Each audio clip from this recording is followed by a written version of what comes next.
sariyo vare smara sundaranguni sariyo vare. T.M.Krishna is called many things: superstar, enigma, maverick, sex symbol. This 39-year-old is the biggest name and the young genius of Carnatic music, the South Indian classical music. What are the major elements of Carnatic music? How can we appreciate the astonishing beauty of this music? And how is T.M.Krishna changing the rules and shaking the foundations of Carnatic music?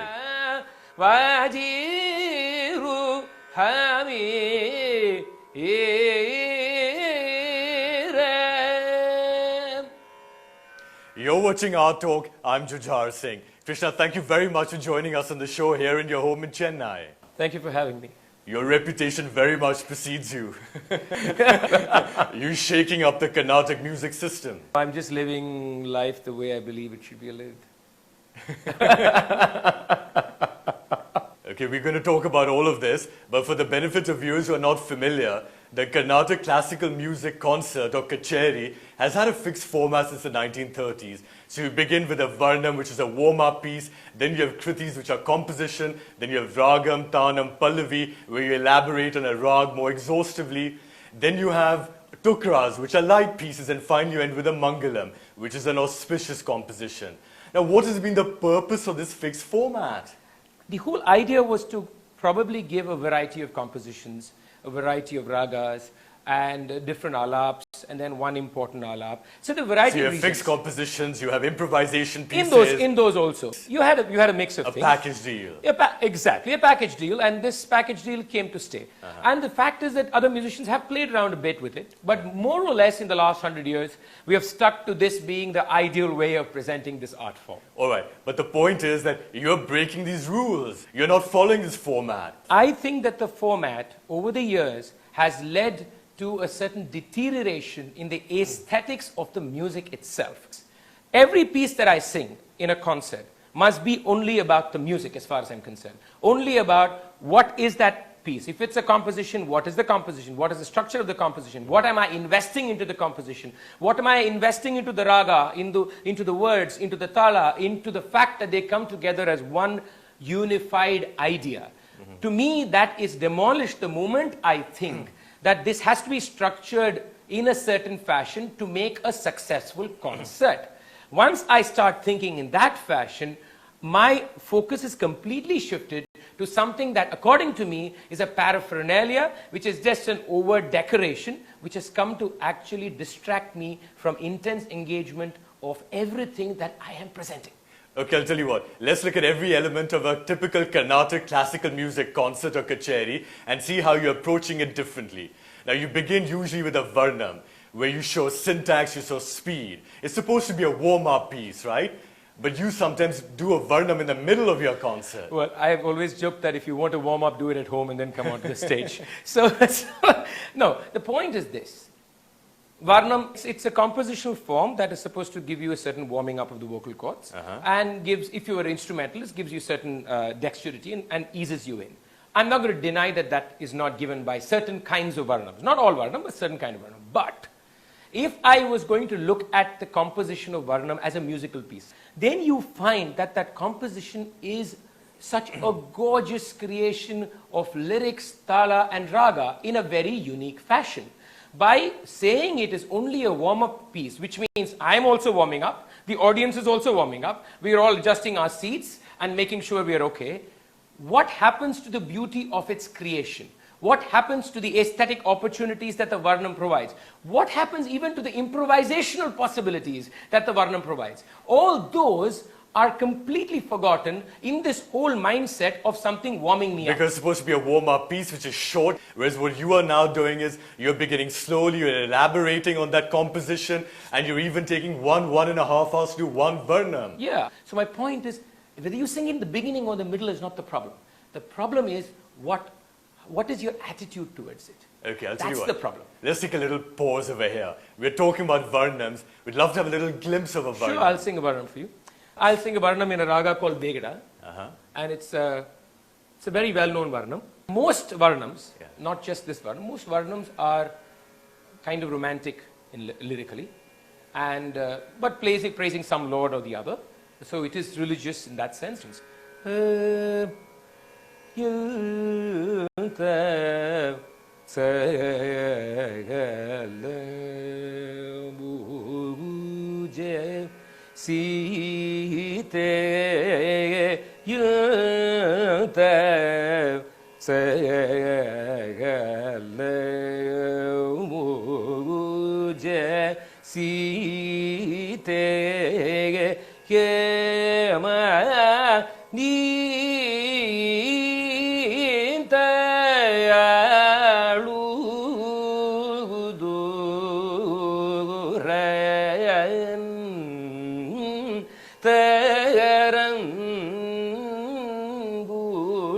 Now I keep singing, right? Normally what would happen, I may sing it at this speed, second speed of this, and 4.5 minutes, the varnam is over. I'm saying, there's so much music in this, beyond warming it up. Why not explore it improvisationally?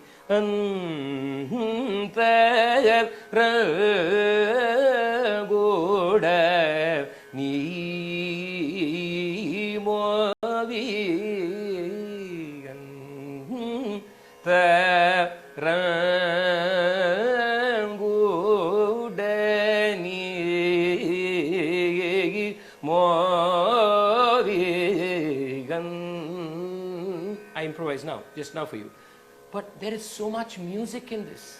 There is so much raga in this. Beautiful. So my point is exactly, I'm not saying don't warm up, but don't reduce it to being some exercise. Okay, next. In the Carnatic concert format, the next thing after varnam is kritis. These are songs that they can be longer songs. Some of them involve improvisation, some of them don't. Yeah. How are you approaching this now? Well, again, I just feel that what we have done to the kritis is some of them I think we have treated very well, where I have to say even in the traditional kacheri plan. But some of them we just treat them as being some kind of fillers, where they just appear and just you sing them in 2.5 minutes. They're supposed to be rest. So you have two, say, bigger kritis, and then you throw one in between. My point is, you don't need to sing so many kritis, first of all. Yeah. Whatever kriti you sing, whether it's small, big, I feel it has to be treated with improvisation. Because, let's look at it this way. Which is the best way I can pay tribute to a great piece of musical creation by a composer? My way of showing value is to explore it even more. My way of saying, look at how beautiful it is to try and find an angle in it, which that composer has given me. And that angle could be towards the raga, towards the way he's treated the thala. It could be the way the lyrics and the ragas move together. So if I'm going to say there are certain compositions which are slightly trivial, certain compositions that are important, to me it makes no sense. The trivial compositions have no place, in my opinion. Yeah. So every composition to me has to be treated with equal respect. I'll tell you what, how about we have a little glimpse of a kriti as well? Okay, sure. Janaki pate, name of the raga is Karhar Priya. Janaki pate, Jaya Karunya Jalade, Shri Janaki pate, Jaya Karunya Jalade, Jaya Kausalyananda Vadana Jagadabhirama Pattabhirama Janaki Pate Jaya Karunya Jalade. Beautiful. Thank you very much. Thank you. I know that usually in a Carnatic concert, there's always a kriti dedicated to Lord Ganesh. I'm wondering if a few lines you can offer us. I can. Or offer him rather. Siddhi Vinayakam Anisham Chintayamyakam Siddhi Vinayakam Anisham Chintayamyakam Siddhi Vinayakam Vanisham Chintayamyakam म्यहं प्रसीदगणनायकं विशिष्टार्थदायकं वरं सिद्धिविनायकं मनीषम्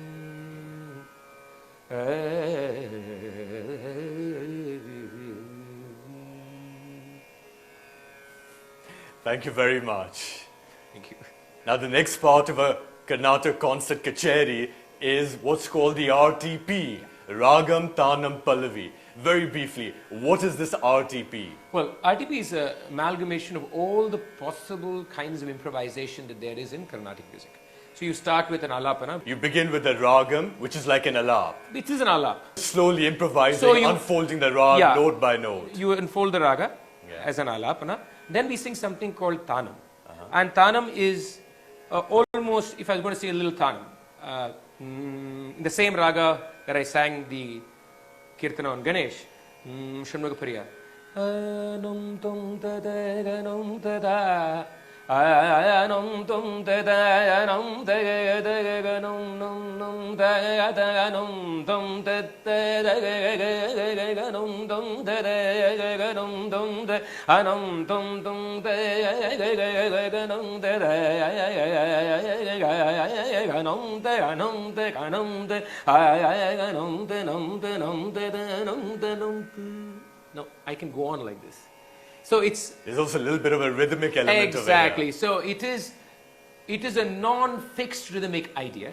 So there is a lot of play of rhythm, but it's not fixed in a tala, in any tala. So ragam, tanam, and So then pallavi. alapana, tanam, and then a pallavi is simple. Pallavi means a single line composition.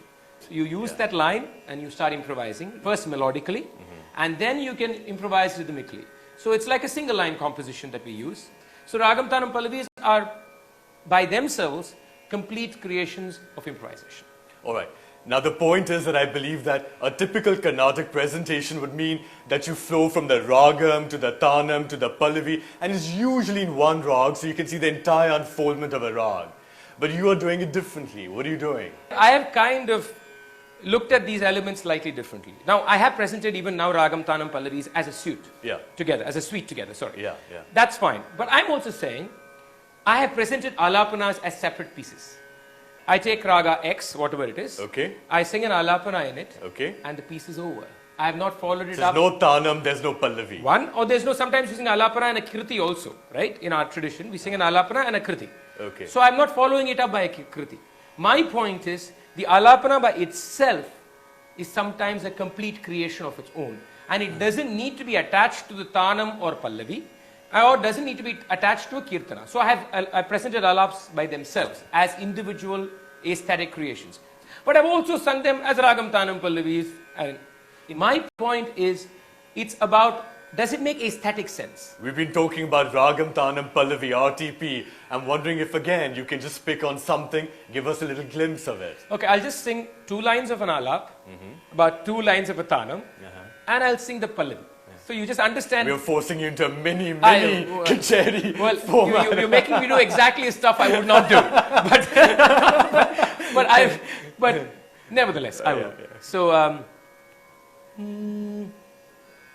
the ragam is a very popular South Indian ragam called Kamboji.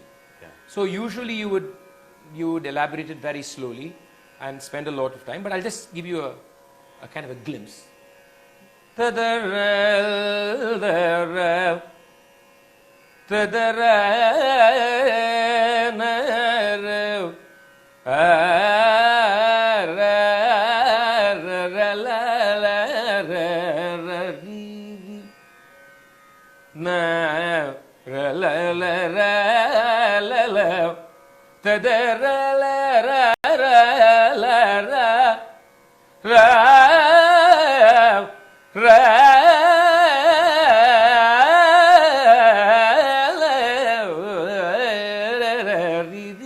you can keep on singing.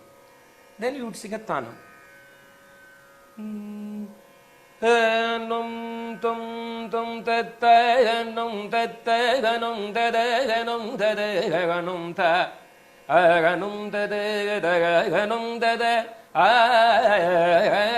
da da ganum da da ganum da da ganum da da ganum da da ganum da da ganum da ganum da da ganum da da ganum da da ganum da da ganum da da ganum da da ganum da da ganum da danum da danum da danum da danum da danum da danum da danum. This is Tanam. Suppose I take a single line. Pallavi is basically a single line composition. Parimala ranga payate Mampahi parimala ranga payate Mampahi parimala ranga payate. Now I use this line to elaborate. Parimala ranga pate Mampahi parimala ranga pate. I can elaborate it. Then I will tag it with swaras. Nidani padama parimala ranga padama garisa nida pada garisa nida dabama parimala. Maybe faster speed. Dada nida panida bama dabama gama padarisa nida bama parimala. So this, you can just go on. It's beautiful, and it's amazing how in our classical music, how one line can be the subject of so much innovation and improvisation. Absolutely. Absolutely. And I think that's why it's very important for us to spend more time on every line, on every note, on every word, and be more engrossed, immersed, lost in that than worry about what makes a concert. That's immaterial. That will happen by itself. Krishna, in a typical Carnatic classical music presentation, this ragam, tanam, pallavi is usually the center point. It's heavy, you're elaborating. So usually the next thing that you follow it up by are tukras, light pieces. They can be bhajans, they can be folk music, romantic, patriotic music. But I know you have very strong views in this as well. Well, the point is, what is this music about? What is Carnatic music about? In the context of what the aesthetics of that form is, in the context of why that form is in creation and society that you and I celebrate, I do not believe that these tukadas have a place here. These tukadas have a place in different forms. Say if you go to Nam Sankirtan, bhajan, for an evening of bhajan. And why do you go there? You go there to get religious fervor. You go there to feel bhakti.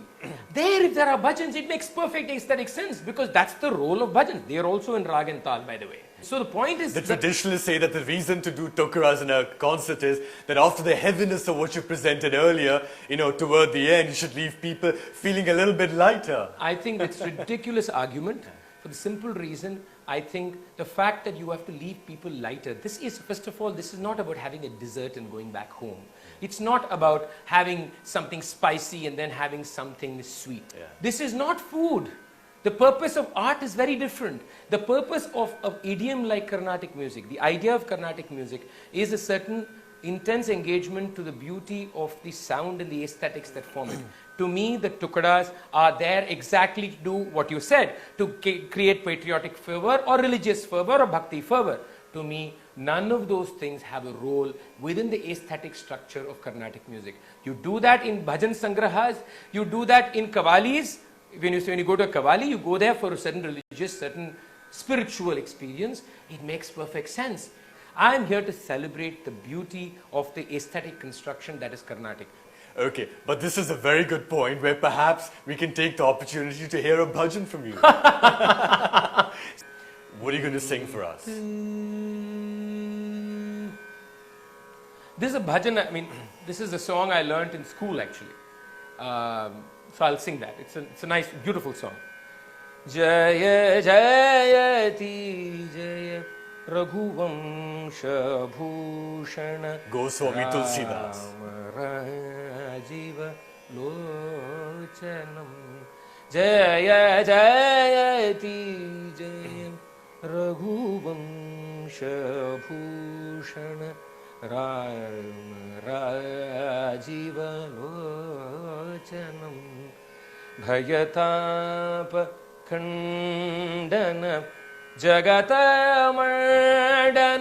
ध्यान गम्य अगोचरम जय जयति जय रघुवंश भूषण राम राजीव लोचनम अद्वैत अविनाशी अनंदित मोक्षप्रद हरिरंजनम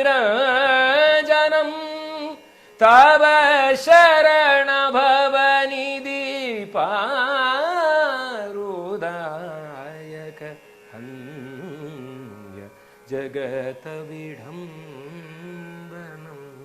जय जयति जय जयति जय जय जयति जय Raghuvansh Bhushan Ram Rajiv लोचनम.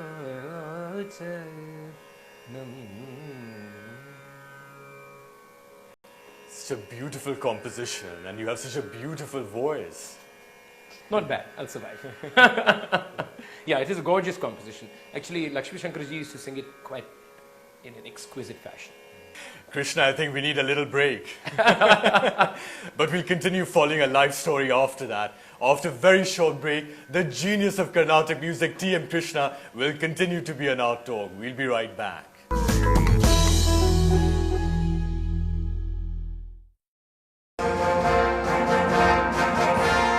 And the winner is Jujhar Singh from NewsX.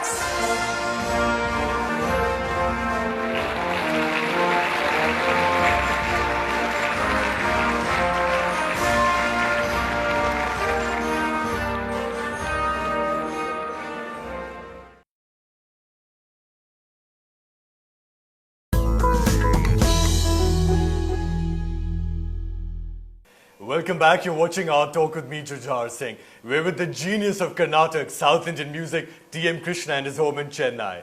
Krishna, how and when did you get into music?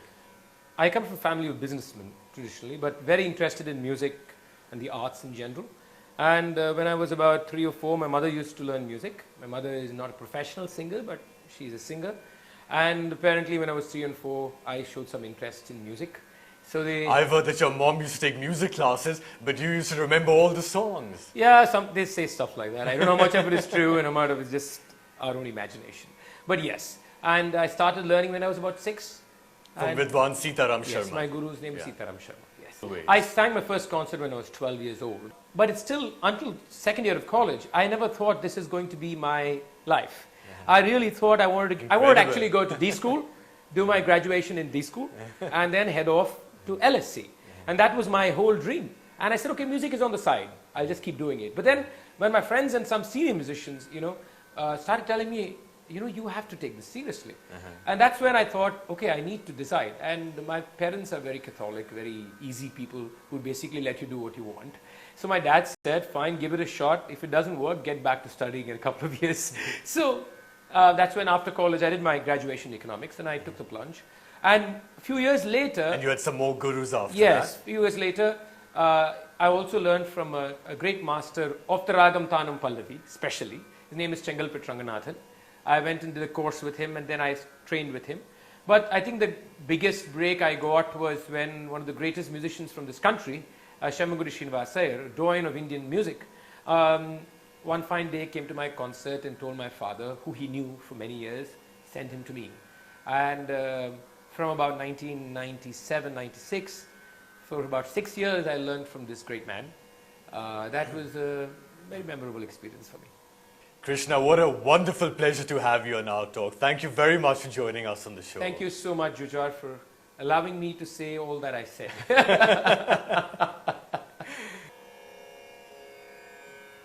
Veda Shastra Tattvartham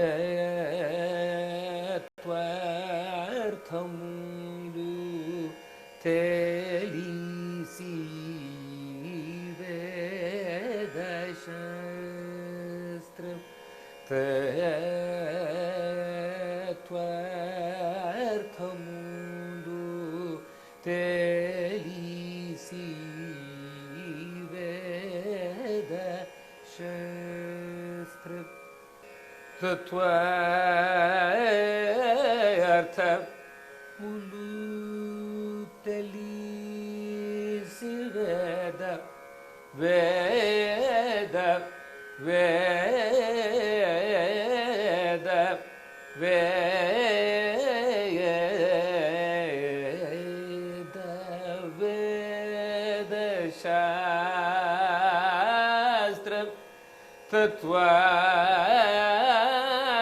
తత్వార్థములు తెలిసి వేద శాస్త్ర తత్వార్థములు తెలిసి వేద శాస్త్ర